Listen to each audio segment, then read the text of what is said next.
விவசாய பெருமக்கள் அனைவருக்கும் வணக்கம். இன்று நம்ம எதை பத்தி பார்க்க போறோம் அப்படின்னா இன்டர் கிராப்பிங், அதாவது ஊடுபயிர் அப்படின்னா என்னன்னு பார்க்க போறோம். இது நம்மளுடைய விவசாய பெருமக்கள் காலங்காலமா செய்யறதுதான். இந்த ஊடுபயிர் அப்படின்னா என்ன அப்படின்னா, ஒரு நிலத்துல ஒன்றுக்கும் மேற்பட்ட பயிர்களை விதைத்து அறுவடை செய்வது நம்ம ஊடுபயிர் அப்படின்னு சொல்றோம். இதற்கு உதாரணமா எடுத்துக்கிட்டோம் அப்படின்னா, இப்ப தென்னை மரங்களுக்கு டர்மரிக், அதாவது மஞ்சளை கல்டிவேட் பண்றது, அதே போல முருங்கையும் தர்பூசணியும் ஒரு சில இடங்கள்ல போட்டுக்கிட்டு இருக்காங்க. இந்த மாதிரி நிறைய உதாரணங்கள் நிறைய விவசாய பெருமக்கள் பல்வேறு பகுதிகளில் செஞ்சுக்கிட்டு இருக்காங்க.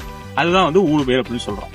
இப்ப இந்த ஊடுபயிரெல்லாம் ஏற்படக்கூடிய நன்மைகள் என்னென்ன அப்படின்னு பார்த்தோம்னா, நமக்கு அதிக மகசூல் கிடைக்கும். அதே போல பார்த்தோம் அப்படின்னா, நமக்கு ஒரு மெயின் கிராப் கல்டிவேட் பண்ணுவோம். இப்ப மஞ்சளும் தென்னையும் வச்சிருக்கோம் அப்படின்னா, மஞ்சள் தான் நமக்கு மெயின் கிராப். ஏன்னா சில மாதங்களே மஞ்சள் அறுவடை செஞ்சிடலாம். மஞ்சளோட மெயின் கிராப் ஈல்டு இல்லாம இப்ப நம்ம தென்னை மூலமா நம்ம காய்கள் அதெல்லாம் விற்பனை செய்யும் போது அது நமக்கு ஒரு ஈல்டு கிடைக்கும். அதன் மூலியமா விவசாயிகள் பயன்பெற முடியும். அதே போல பயிர் வகைகளான பல்சஸ் நம்ம இன்டர் கிராப் பண்ணும்போது அதோட வேர் முடிச்சுக்கல்ல நைட்ரஜன் அப்படின்றது நமக்கு தலைச்சத்து இருக்கு.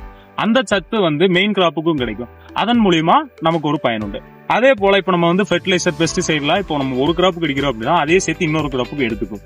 சோ அதன் மூலியமா நமக்கு சில விலைகள் குறையும். இது ஒரு இது. அதே போல இப்ப மண்ணினுடைய வளம் அப்படிங்கிறது இந்த இன்டர் கிராப்பிங் மூலியமா பெருகக்கூடியதா இருக்கு.